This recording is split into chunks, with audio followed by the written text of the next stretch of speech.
Are you learning English and want to improve your listening and reading skills at the same time? This exciting story will help you learn naturally, just like a native speaker. Don't forget to like the video, subscribe to the channel, and hit the bell so you never miss a new story. Now sit back and enjoy.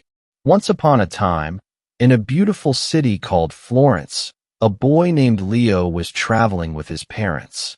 He was 13 years old, full of curiosity, and loved adventure more than anything. Leo had always dreamed of going to Italy. He didn't care much about pizza or pasta. What he really wanted to see were the statues, the paintings, and the old buildings that looked like they came from a fairy tale. One evening, after a long walk through narrow streets and big open squares, Leo and his family arrived at a famous museum. It was not very crowded, and the golden light of the sunset made the old stone walls glow. The museum had huge doors, tall windows, and a giant sculpture standing right at the entrance. Leo's parents gave him permission to walk around on his own for a bit, as long as he stayed inside. Leo agreed, said goodbye quickly, and rushed toward the room with Greek and Roman statues. The museum was quiet. Only a few footsteps echoed through the halls. Leo wandered between statues of gods and warriors, trying to imagine what their lives had been like. Every room seemed more magical than the last. He passed by paintings that looked almost alive and ceilings so high they made his neck hurt from looking up. He wasn't watching the time. He didn't notice the lights getting dimmer. He didn't hear the final announcement that the museum was closing. He was in a room filled with strange machines made by Leonardo da Vinci when the doors quietly closed behind him. When he finally looked around, something felt strange. The silence was heavier. The air felt still. Leo walked back to the hallway and found it empty. No tourists. No guards. No sound at all. He ran to the front entrance. The doors were locked. He was alone inside the museum. At first, Leo thought it was a mistake.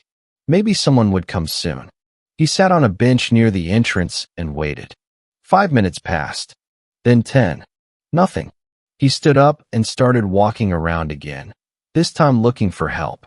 Every room was dark now, with only small lights near the paintings and statues. Shadows moved when he moved. The museum didn't feel friendly anymore. He called out, "Hello? Is anyone here?" But his voice just bounced off the marble walls. Leo knew he had to stay calm.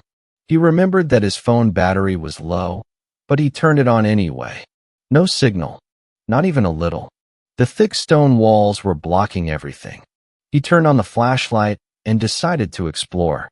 Maybe he could find an office or a phone or a back door. The museum at night was completely different. It felt like a maze. Leo tried to remember the way he had come, but everything looked strange in the shadows. He passed through the Egyptian room, full of golden masks and tall statues with animal heads. He avoided looking into their eyes. Next, he entered a gallery with giant paintings. Some were beautiful, some were scary. One painting showed a battle with horses and knights. Another showed a man with a serious face staring straight at him. Leo kept walking. In one corner, he found a small staircase that led down. It wasn't open to visitors, but the rope was loose, and he was desperate. He went down carefully, one step at a time. The air was cooler underground. He found a storage room filled with wooden boxes and old signs. There were also cleaning tools and a big cart with wheels. Nothing useful. He turned to go back upstairs, but he heard something. A sound. Soft footsteps above him. Leo froze. Was it a guard? Another person? Or something else? He held his breath. The sound stopped. Leo climbed back up quickly, his heart beating fast. He didn't know what he hoped to find, but he knew he couldn't stay in the basement. Back in the main hall, he looked up at a giant glass ceiling. The stars were visible through it. The night sky looked peaceful, even though he didn't feel peaceful at all. Then he had an idea.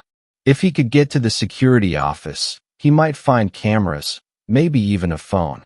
But where was the security office? He remembered seeing a room behind the gift shop. He rushed there, passing shelves of postcards, small statues, and books about art. Behind a half-closed door, he saw a desk with a monitor. It was off. He pressed the power button. Nothing. Next to the desk was a walkie-talkie. Leo picked it up and pressed the button. Hello? Anyone? I'm locked in the museum. Hello? Static. He tried again. Nothing. He sat in the chair and let out a long sigh. Maybe he would have to sleep here. On the floor. In a museum. But then he noticed something on the wall. A map. A full map of the museum. He looked closely. There was an emergency exit marked near the back of the building. Leo jumped up, grabbed a small flashlight from the desk, and ran. The halls were longer than he remembered. Every painting looked like it was watching him. Every statue seemed like it might move. But he didn't stop. At the end of a dark corridor, he found the emergency exit. A red sign glowed softly above the door. He pushed the bar. Nothing happened. The door was stuck. Leo didn't give up. He pushed again, harder. He kicked the bottom. He pulled the handle with all his strength. Suddenly, the door creaked. Then it opened slowly, just a little. Enough for him to squeeze through. Fresh air hit his face. He was outside, in a narrow alley behind the museum. Leo laughed quietly. He was free. He walked around the museum until he found the main street. Then he saw a police car. The officers looked surprised when they heard his story.